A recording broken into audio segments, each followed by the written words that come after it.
A simple and decadent dessert recipe made with chocolate, cream cheese, and crushed grahams. An indulgent dessert that is perfect any time of year.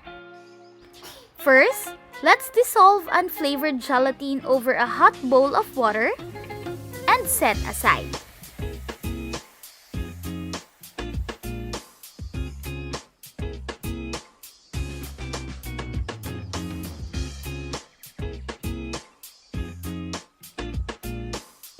Next, in a clean mixing bowl, let's mix our cream cheese using spatula until creamy and soft peak.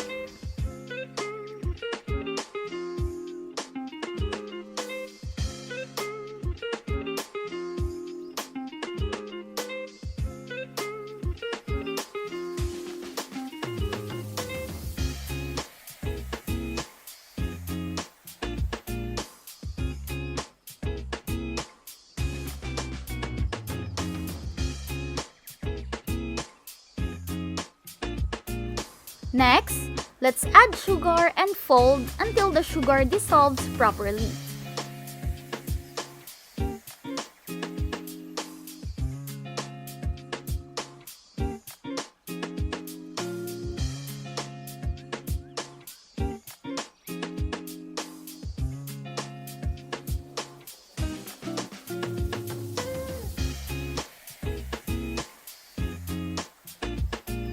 Then we'll add vanilla essence and fold it again properly.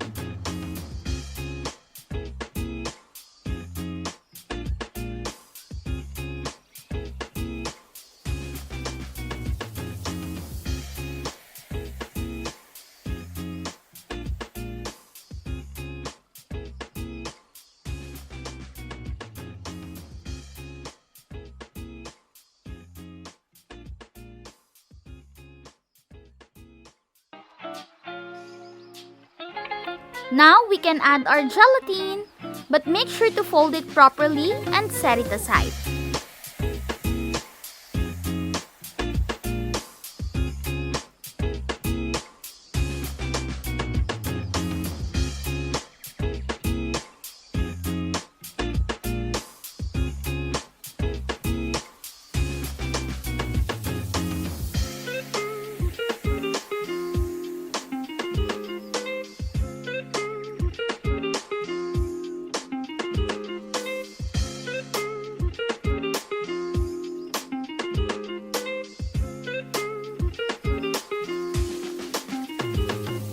Meanwhile, using an electric mixer, mix the heavy cream until the texture becomes doubled.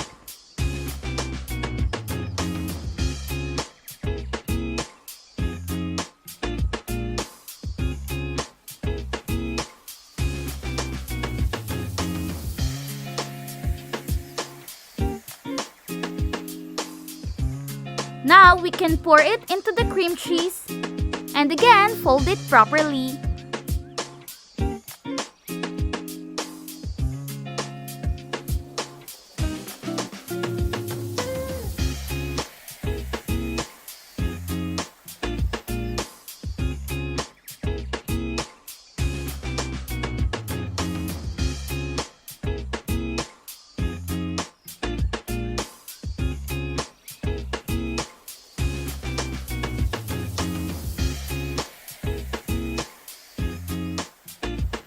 Use piping bag to put our parfait mixture to the dough molder.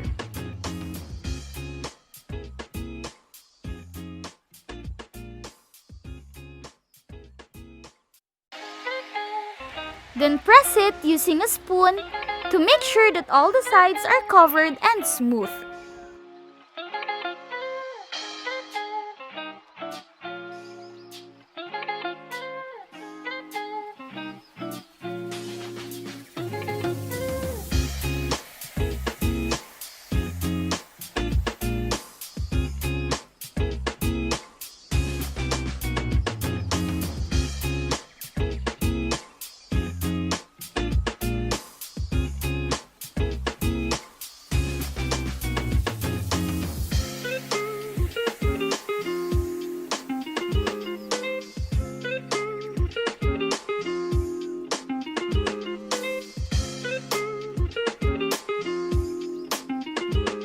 Let's add another parfait mixture.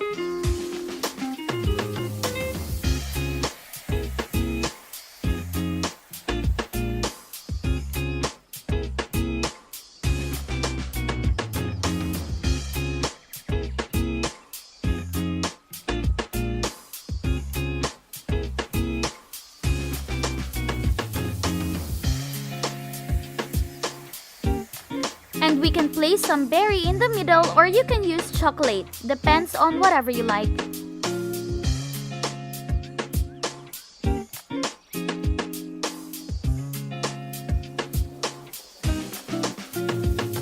Then let's add some parfait again to cover the berries.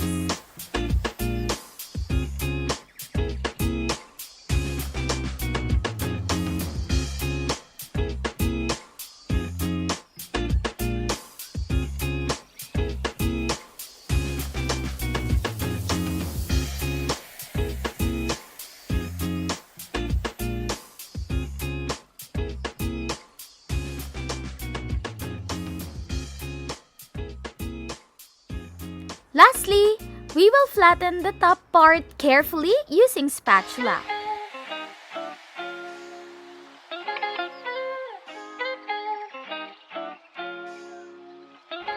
Just make sure that it's flattened properly.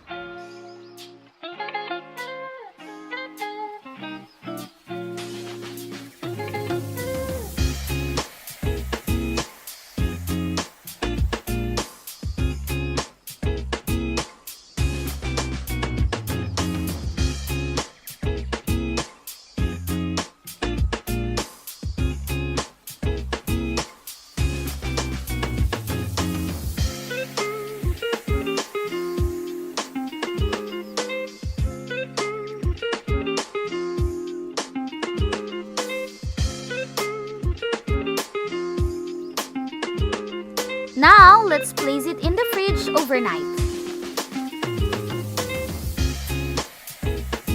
For the chocolate mirror glaze, just dissolve gelatin powder to the water, mix it and set aside to use later.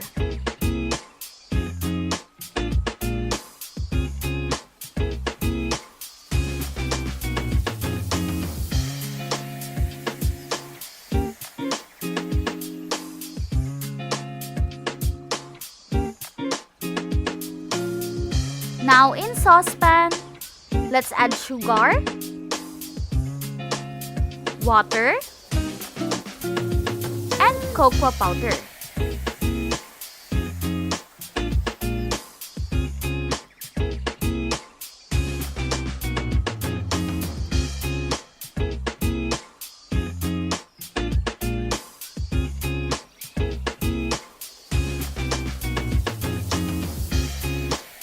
Now let's place it on a low fire until it simmers while mixing continuously.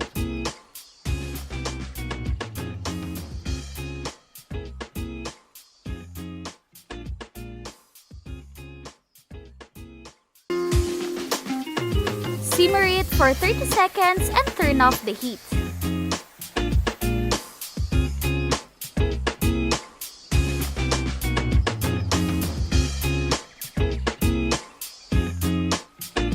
Now add the gelatin and mix properly.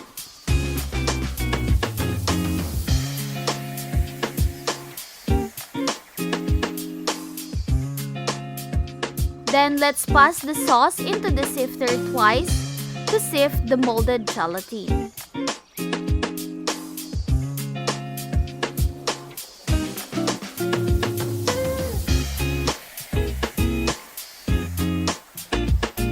Now let the sauce cool on a room temperature.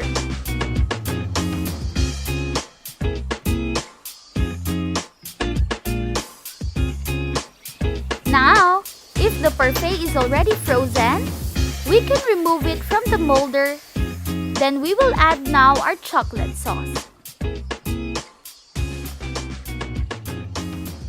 Just carefully add the chocolate sauce and transfer to a plate. Mine, I garnish it with crushed grahams and cherry. Enjoy! You can make a batch for your fridge and eat one every time you have something fun that needs celebrating. No judgment here.